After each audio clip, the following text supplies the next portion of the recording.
Halo teman-teman, perkenalkan aku Hera Madina dengan NIM 240318. Kenalin, aku Lutfia Maliha dengan NIM 24036355. Halo teman-teman, kenalin nama aku Muhammad Ilham Agustiar dengan NIM 2407462. Kenalin, nama aku Mutiara Oktaviani dengan NIM 2407993. Halo, kenalin aku Risha Nurhufia dengan NIM 2405632. Teman-teman, tahu gak sih, di dalam dunia pendidikan ada banyak sekali aspek yang perlu diperhatikan. Mendidik bukan hanya mengajar suatu materi ke dalam satu individu saja, tetapi lebih dari itu. Bukannya kita sekolah buat dapat ijazah ya, Ham? Nah, itu pemikiran yang salah ya teman-teman. Nyatanya, pendidikan itu bersifat normatif, bersumber agama, hukum, dan filsafat. Nah, tentunya para pendidik perlu memiliki landasan filosofi mengenai pendidikan. Oleh karena itu, yuk simak penjelasan dari teman-teman UPI kali ini. Sebelum kita mempelajari lebih jauh tentang filosofi pendidikan, kita perlu tahu dulu nih teman-teman arti dari filosofi itu sendiri. Filosofi berasal dari bahasa Yunani kuno, yaitu philein yang berarti cinta dan juga sophia yang berarti kebijaksanaan. Singkatnya, filosofi merupakan cara atau metode berpikir reflektif dan penyelidikan yang beralasan. Ada beberapa karakteristik dalam filosofi. Yang pertama ada objek studi, kemudian ada proses studi, tujuan berfilsafat, hasil studi, dan juga penyajian serta kebenaran. Yang pertama ada objek studi. Objek studi dalam filsafat bisa berupa ciptaan Tuhan maupun kreasi manusia yang sifatnya mendasar dan dapat dipelajari. Yang kedua, ada proses studi.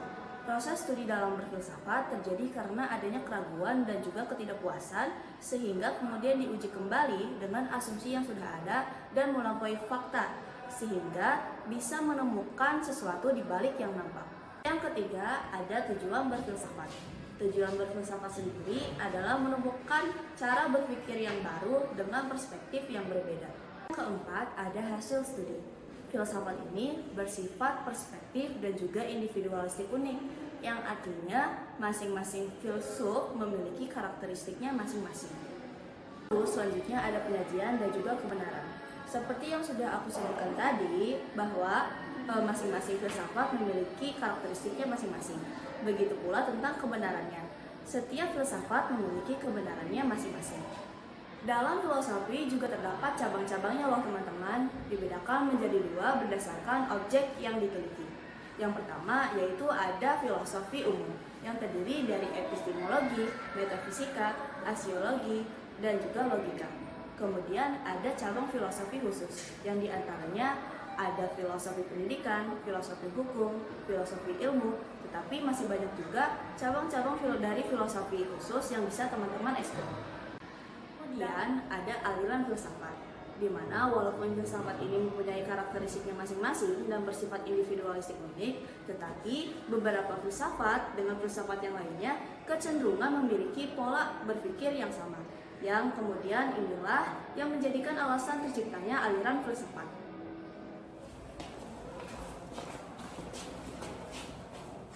Landasan filosofis pendidikan merupakan seperangkat asumsi atau pernyataan yang belum ditentukan kebenarannya yang bersumber dari filsafat yang dijadikan titik tolak dalam pendidikan. Struktur landasan filosofis pendidikan terdapat aliran, gagasan, juga konsep-konsep yang bersifat normatif atau preskriptif. Terdapat juga hubungan implikasi antara gagasan filsafat umum dan gagasan pendidikan. Hubungan tersebut dapat divisualisasikan sebagai berikut. Konsep filsafat umum terdapat hakikat realitas, hakikat manusia, hakikat pengetahuan, dan hakikat nilai. Dalam konsep pendidikan terdapat tujuan pendidikan, kurikulum pendidikan, metode pendidikan, serta peranan pendidik dan peserta dididik. Ada karakteristik landasan filosofis pendidikan. Landasan filosofis pendidikan berisi tentang gagasan-gagasan atau konsep-konsep pendidikan yang bersifat normatif atau preskriptif. Kenapa begitu? Karena landasan filosofis pendidikan tidak berisi tentang konsep-konsep pendidikan yang apa adanya, tetapi berisi tentang konsep-konsep pendidikan yang seharusnya atau yang dicita-citakan. Aliran landasan filosofis pendidikan terdapat 3 aliran. Yang pertama, idealisme, yang kedua, realisme, dan yang ketiga, pragmatisme. Dalam idealisme terdapat konsep filsafat umum, yaitu hakikat realitasnya bersifat spiritual. Manusia bebas menentukan pilihannya, tetapi manusia juga diperintah oleh nilai moral imperatif, yang dimana nilai tersebut harus diikuti oleh setiap individunya tanpa terkecuali. Uji kebenaran pengetahuan juga dilakukan dengan uji konsistensi. Dalam idealisme juga terdapat implikasi terhadap pendidikan. 1. Tujuan pendidikan. Tujuan pendidikan untuk pembentukan karakter, pengembangan bakat, dan kebajikan sosial. 2. Kurikulum pendidikan berisi tentang pengembangan keterampilan untuk berpikir dan penyiapan keterampilan bekerja. 3. Metode pendidikan yang diutamakan adalah metode dialektik, yang dimana metode dialektik itu adalah metode yang digunakan dengan cara berdialog dan berargumen untuk mencapai kebenaran. 4. Peran pendidik dan peserta didik.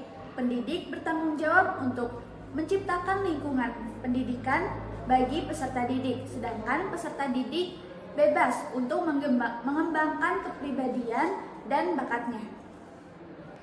Dalam realisme terdapat konsep filsafat umum, yaitu materi yang hadir dengan sendirinya. Hakikat manusia terletak pada apa yang dikerjakannya, jadi manusia itu bisa bebas atau tidak bebas.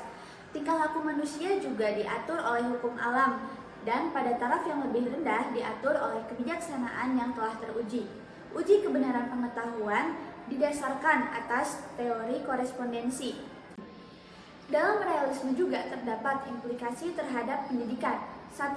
Tujuan pendidikan itu untuk penyesuaian diri dalam kehidupan dan mampu melaksanakan tanggung jawab sosial.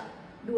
Kurikulum pendidikannya itu bersifat komprehensif atau luas, yang kurikulumnya itu diorganisasikan menurut mata pelajaran dan berpusat pada materi pelajaran. 3. Metode pendidikannya bersifat logis dan psikologis. Pembiasaan merupakan metode utama yang digunakan. 4. Peran pendidik dan peserta didik. Pendidik berperan untuk mengelola kegiatan belajar mengajar, sedangkan peserta didik berperan untuk mengetahui atau menguasai pengetahuan dan taat pada aturan. Dalam pragmatisme terdapat konsep filsafat umum. Pragmatisme sendiri itu anti metafisika, jadi teori umum tentang kenyataan itu tidaklah mungkin dan tidak perlu. Kenyataan yang sebenarnya itu adalah kenyataan fisik, plural, dan berubah. Lalu pengetahuan yang benar itu pengetahuan yang berguna dalam kehidupan kita. Dalam pragmatisme juga terdapat implikasi terhadap pendidikan. 1.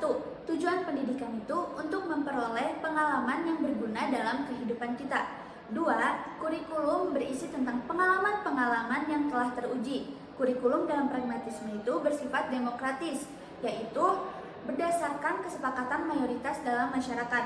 3. Metode yang diutamakan itu metode pemecahan masalah, penyelidikan, dan penemuan. 4. Peran pendidik dan peserta didik. Pendidik berperan untuk memimpin dan membimbing peserta didik, sedangkan peserta didik berperan menjadi organisme rumit yang mampu tumbuh.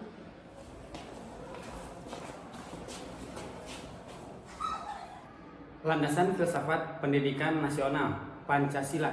Pancasila adalah dasar negara Republik Indonesia. Pancasila yang dimaksud adalah Pancasila yang rumusannya termaktub dalam pembukaan Undang-Undang Dasar Negara Republik Indonesia tahun 1945. Karena Pancasila merupakan dasar dari negara Indonesia, maka implikasinya Pancasila juga merupakan dasar dari pendidikan nasional. Sejalan dengan ini, Pasal 2 Undang-Undang Republik Indonesia Nomor 20 Tahun 2003 tentang Sistem Pendidikan Nasional menyatakan bahwa pendidikan nasional adalah pendidikan yang berdasarkan Pancasila dan Undang-Undang Dasar Negara Republik Indonesia tahun 1945. Kita perlu mengkaji nilai-nilai Pancasila untuk dijadikan titik tolak dalam rangka praktek pendidikan maupun studi pendidikan. Yang pertama itu ada konsep filsafat umum, metafisika, di mana ada hakikat realitas dan juga hakikat manusia. Lalu apa itu hakikat realitas? Bangsa Indonesia meyakini bahwa realitas atau alam semesta tidaklah ada dengan diri sendiri, melainkan diciptakan oleh Tuhan Yang Maha Esa. Di alam semesta bukan hanya realitas fisik ataupun non-fisik yang ada. Realitas yang bersifat fisik ataupun non-fisik tampak dalam pluralitas fenomena alam semesta sebagai keseluruhan yang integral. Termaktub dalam pembukaan Undang-Undang Dasar Negara Republik Indonesia tahun 1945 bahwa hakikat hidup bangsa Indonesia adalah berkat rahmat Allah yang Maha Kuasa. Selanjutnya ada hakikat manusia. Lalu, apa itu hakikat manusia? Manusia adalah makhluk Tuhan Yang Maha Esa, kesatuan badan rohani yang hidup dalam ruang dan waktu, memiliki kesadaran dan penyadaran diri, memiliki berbagai kebutuhan hidup, naluri, nafsu, dan memiliki tujuan untuk hidup. Pancasila mengajarkan bahwa eksistensi manusia bersifat monopluralis, bersifat integral, yang artinya bahwa manusia yang serba dimensi itu hakikatnya adalah satu kesatuan yang utuh. Segala nilai hakikatnya adalah Tuhan Yang Maha Esa, karena manusia adalah makhluk Tuhan, pribadi atau individual, dan sosial.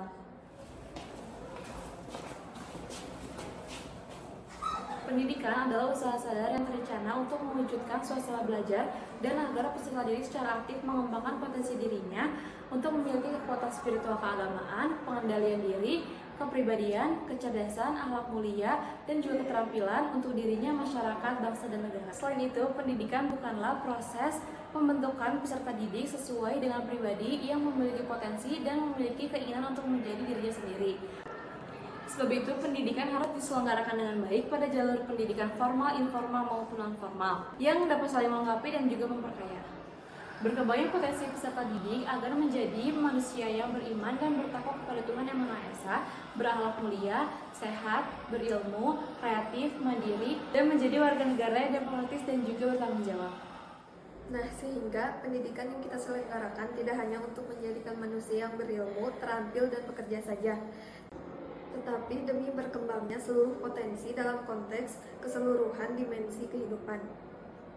Kurikulum disusun dengan memperhatikan yang pertama, peningkatan iman dan takwa, kedua, peningkatan akhlak mulia, ketiga, peningkatan potensi kecerdasan dan minat peserta didik, keempat, keragaman potensi daerah dan lingkungan, kelima, tuntutan pembangunan daerah dan nasional, keenam, tuntutan dunia kerja, ketujuh, perkembangan yang ilmu pengetahuan teknologi dan seni, kedelapan, keagamaan, kesembilan, dinamika perkembangan global, kesepuluh, persatuan nasional dan nilai-nilai kebangsaan.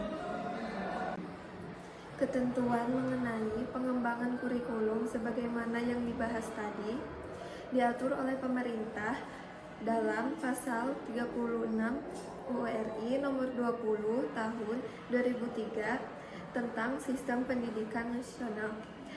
Pemilihan dan aplikasi metode pendidikan dilakukan dengan mempertimbangkan tujuan pendidikan yang hendak dicapai, karakteristik, isi atau materi pendidikan, dan fasilitas alat bantu yang tersedia.